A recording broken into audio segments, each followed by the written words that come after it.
Shalom jemaat OCC, selamat mengikuti ibadah secara online hari ini. Tuhan Yesus memberkati kita semua.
kekuatan dan balas butuh.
Hai, shalom kepada seluruh jemaat OCC dimanapun berada pada pagi ini. Bersyukur kita kepada Tuhan karena kita dapat bersua kembali di dalam siri ibadah online service kita.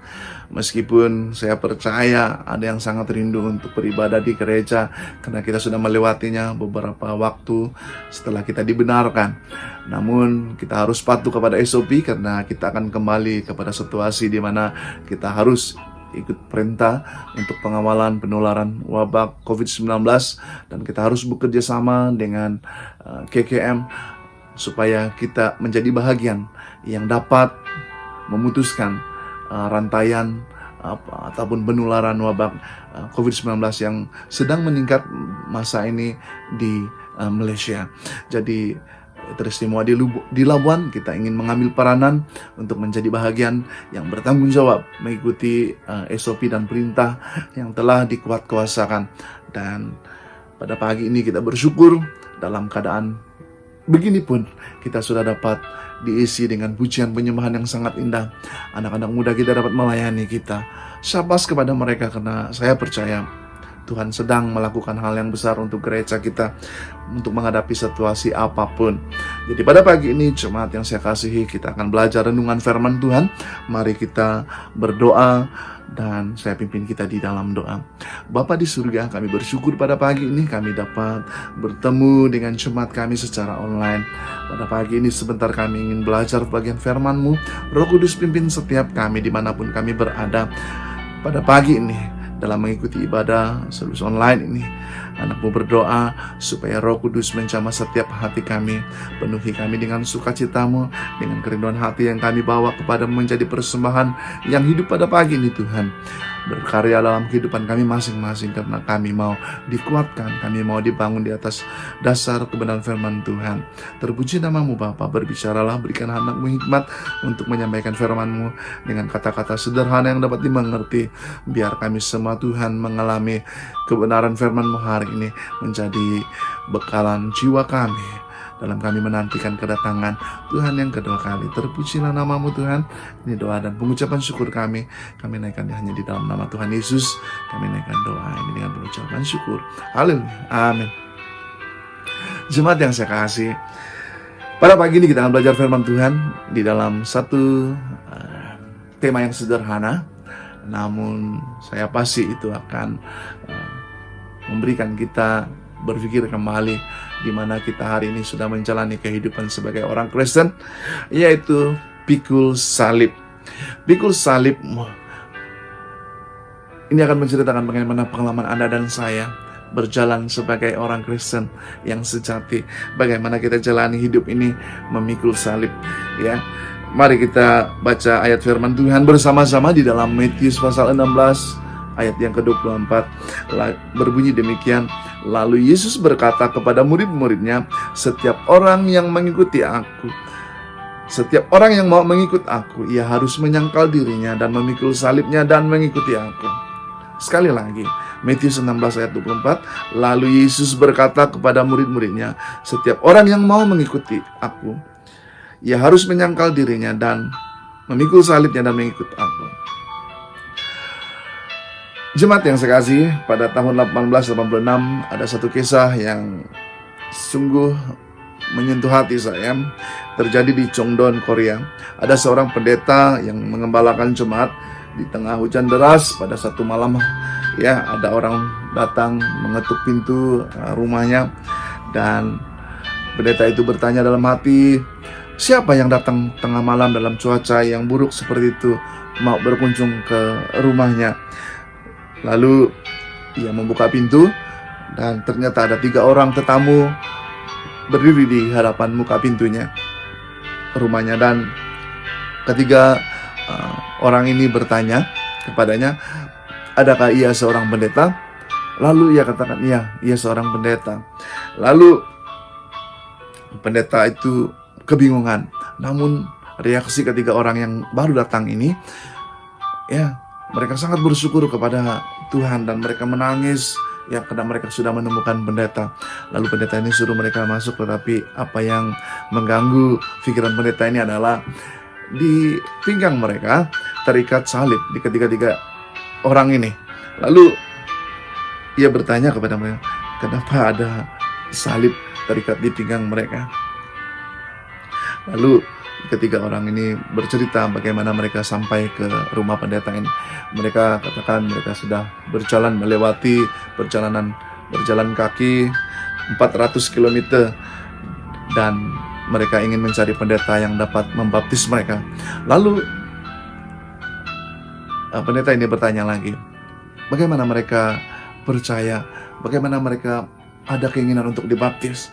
Lalu ketiganya bercerita menyatakan bahwa mereka dilayani dari Manchuria yang menginjil, dan mereka telah dilayani oleh seorang pendeta dari Manchuria yang menginjil dan membakar hati mereka. Dan mereka hanya mengingat satu perkataan ayat firman Tuhan, yaitu Matius 16 ayat 24, dan yang menyatakan seperti apa ayat yang kita sudah baca, setiap orang yang mau mengikut aku, ia harus menyangkal dirinya, memikul salibnya, dan mengikut aku.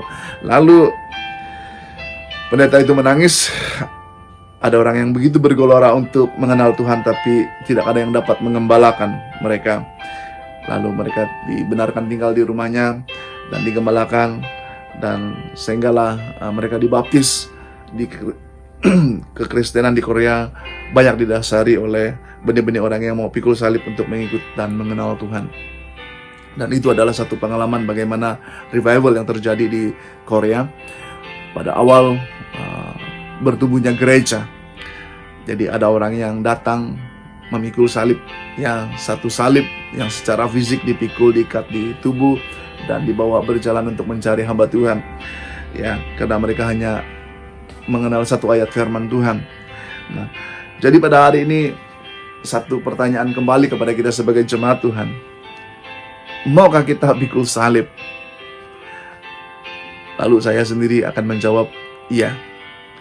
Dan pertanyaan kembali lagi, mengapa kita mau memikul salib?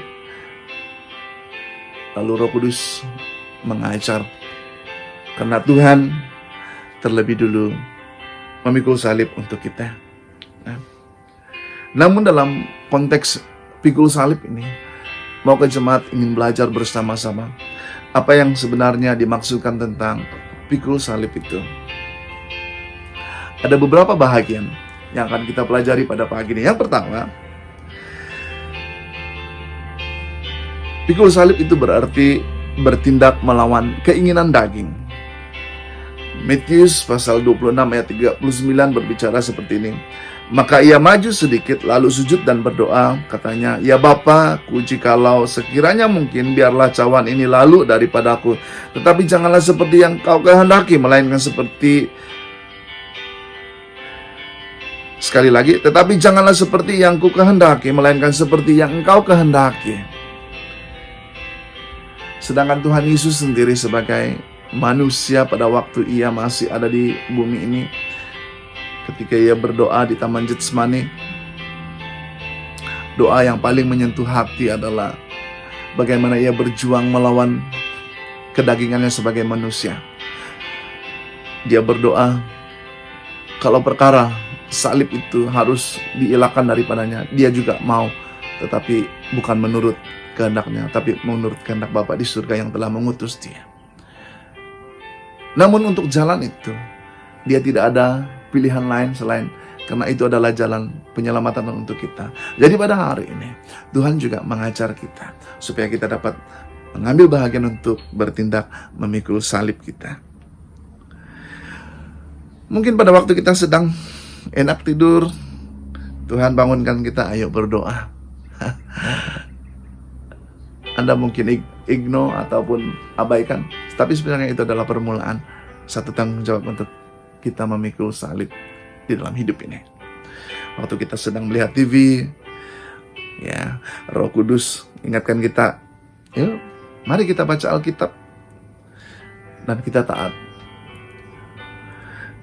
Itu sudah satu menghapuskan keduniawian kita.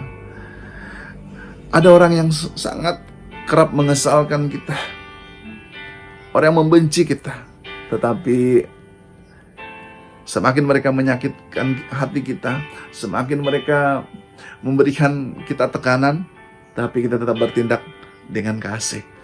Itu tindakan yang pertama. Bertindak melawan keinginan daging. Yang kedua, bertindak melawan arus dunia. Roma pasal 12 ayat 2, saya percaya semua orang tahu ini. Janganlah kamu menjadi serupa dengan dunia ini, tetapi berubahlah oleh pembaharuan budimu, sehingga kamu dapat membedakan manakah kehendak Allah, apa yang baik, yang berkenan kepada Allah, dan yang sempurna. Haleluya. Saat orang lain curang untuk mendapatkan untung, mengambil jalan pintas untuk kemudahan, beranikah kita memikul salib? Berbeza daripada apa yang dunia lakukan. Kalau kemarin kita cerita pasal politik, lompat sana lompat sini untuk mendapatkan kemenangan, itu adalah salah satu tindakan duniawi. Tapi kalau kita di posisi Allah, di posisinya Tuhan, Tuhan ajar kita untuk kita berjuang, kita harus berjuang dengan kebenaran. Ya, bersama Tuhan kita percaya dan mengimani adalah majority. Jadi oleh hal yang demikian, bukankah kita ini bangsa yang dikuduskan? Jangan sampai kaki dian kita diambil daripada kita. Nah, oleh hal yang demikian, mari kita belajar memikul salib, bertindak melawan arus dunia. Yang ketiga, menanggung aniaya karena nama Yesus. Dan ini adalah yang paling sukar. Selalu orang katakan, aku selalu dianiaya tanpa aku bersalah. Aku tidak tahu apa salahku. Tetapi mari kita belajar, karena bahagian daripada pikul salib itu berarti kita menanggung aniaya karena nama Yesus. Dalam 2 Timotius pasal 3 ayat 12 berbicara seperti ini. Memang setiap orang yang mau hidup beribadah di dalam Kristus Yesus akan menderita aniaya. Seperti hari ini, kita ada di dalam posisi yang sederhana. Kita beribadah secara online. Ada orang katakan menyalahkan KKM begitu dan begini. Tetapi bukankah itu bukan mengenai mereka mau kita patuh supaya kita semua diselamatkan daripada bencana COVID-19. Jadi kita harus patuh. Walaupun kita berkata kami tidak ada masalah. Mungkin ada kata lingkungan kita ini orang yang negatif daripada COVID-19. Kita tidak boleh bermegah seperti itu, karena kita juga harus mengalami tindakan yang positif seperti ini, yaitu kita patuh supaya kita menjadi teladan kepada orang lain, dan orang lain akan sama-sama mengikut dan mematuhi SOP. Dan sehingga dalam keadaan ini kita sedang memikul salib kita menyangkal, walaupun kita dalam posisi yang sehat, kita akan ikut seperti orang yang lain yang sedang menghadapi kesakitan. Nah, bukan kita seperti orang yang teraniaya, tapi oleh hal yang demikian Tuhan mengajar kita, demi Tuhan, ibadah kita dapat kita lakukan dalam apa juga keadaan. Tidak ada yang dapat menahan kita, yaitu kita lakukan secara hikmat, kita lakukan secara online, walaupun kita daripada jarak yang jauh, tetapi media sosial dapat mendekatkan kita. Nah, kalau kita mundur karena kesulitan dalam mengikut Tuhan, artinya kita melepas salib. Nah, kalau hal yang sedikit ini saja kita tidak dapat patuhi, kita tidak dapat memberikan teladan yang baik kepada dunia ini. Memang hidup terasa ringan, tapi kita tidak akan dapat pengampunan kelak. Kehidupan di bumi sementara, di surga adalah kekal, tak terhingga. Jadi kita harus bertahan dan pikulah salib, meskipun kita sering teraniaya. Yang keempat, dan ini yang terakhir, menanggung aniaya karena memberitakan Injil. Ya. 2 Timotius pasal 1 ayat 8. Jadi janganlah malu bersaksi tentang Tuhan kita, dan janganlah malu karena aku seorang hukuman karena dia, melainkan ikutlah menderita bagi Injilnya oleh kekuatan Allah. Sangat simple. Direct to the point. Poin ketiga, mengajar kita untuk bertahan. Poin keempat, untuk kita bergiat aktif. Setia dan pikul salib kita. Apapun keadaan yang kita hadapi, banyak orang akan berkata seperti ini, kamu tidak mengalami seperti apa yang saya alami. Dan saya katakan, saya juga tidak paham. Setiap pengalaman orang berbeza-beza dalam mengikuti Yesus. Tapi apa yang Tuhan ajar pada hari ini, Matius 16 ayat 24. Maukah kita lepaskan apa yang harus kita lepaskan? Maukah kita menyangkal apa yang harus kita sangkal tentang pribadi kita. Dan kita mau memikul salib, mengikuti Yesus. Karena saya percaya, orang yang sanggup untuk memikul salib hidupnya, dia adalah orang yang akan menerima kemenangan. Dia adalah orang yang teguh di dalam iman. Dia adalah orang yang tidak akan goyah dan tidak akan jatuh dan tersandung. Dan saya percaya, kalau setiap gereja mampu melakukan hal yang sama, dalam apapun keadaan, kegoncangan politik dunia, masalah ekonomi dunia, itu akan dapat dihadapi bersama-sama. Karena orang yang dapat memikul salibnya secara pribadi, dia adalah orang yang sudah kuat dan menerima kekuatan yang baru daripada Roh Kudus. Karena ia menyadari tujuan hidupnya untuk memikul salib itu bukan untuk menyatakan dia hebat, tapi menunjukkan dia setia. Kembali kepada cerita di awal renungan tadi. Ketiga orang ini yang membakar api revival tahun 1886 di Korea. Walaupun ini hanya tinggal satu kisah yang sudah berlalu, bagaimana kita mau memuridkan pribadi kita untuk tetap setia mengikuti Yesus? Kita akan sanggup melakukannya tanpa memikirkan posisi kita, pangkat kita, nama kita. Karena kita tahu yang kita lakukan Tuhan itu adalah hal yang mulia, yang pasti tidak mencemarkan nama kita, yang pasti akan mengharumkan nama Tuhan yang kita sembah dan kita layani. Pikulah salib. Tuhan Yesus memberkati. Sukacita Allah selalu ada bersama dengan kita. Haleluya. Amin. Mari kita berdoa. Terima kasih Tuhan untuk renungan firman-Mu yang singkat pada pagi ini. Roh Kudus pimpin setiap kami sebagai jemaat-Mu, biar kami terus tumbuh dan kami siap untuk menjalani hidup ini untuk pikul salib. Di dalam nama Tuhan Yesus, kami berdoa supaya segenap hal yang membuatkan kami terhalang dalam bertumbuh di dalam kebenaran firman Tuhan. Demi nama Yesus kami patahkan semua kuasa-kuasa iblis, kuasa-kuasa duniawi yang mempengaruhi hidup kami, sehingga kami gagal untuk memikul salib kami Tuhan. Dan pada hari ini mari kami belajar, karena apa yang Tuhan mau supaya kami hari ini mengenal pribadi-Mu Tuhan yang sudah memikul salib terlebih dulu untuk keselamatan hidup kami. Terpuji nama-Mu Bapa. Kami sangat bersyukur sekali lagi yang mengikuti service online pada pagi ini, yang merasa duka cita dihiburkan, yang sakit disembuhkan lewat ibadah service online pagi ini. Biar kami diangkat, diberikan kemenangan yang baru daripada Tuhan. Dalam nama Tuhan Yesus kami berdoa dengan penuh ucapan syukur. Haleluya. Amin. Bertemu kita minggu hadapan di dalam siri ibadah online. Sekali lagi, Tuhan memberkati jemaat OCC dan semua orang yang mengikuti ibadah online pada pagi ini. Shalom semuanya.